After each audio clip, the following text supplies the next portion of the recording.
Bugün 3 Haziran 2025. Bayram için köye gelmiştik. Bugün ikinci günümüz. Dün güzel yağmur yağdı. Bugün sabahleyin de yağdı. Hava gördüğünüz gibi kapalı, kapkara bulutlar.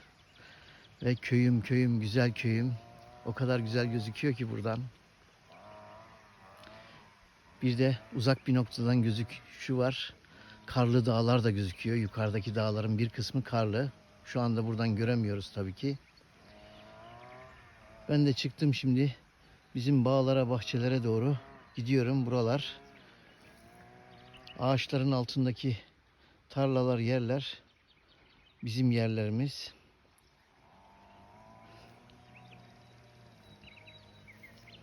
Çok güzel ya şu kuş sesleri.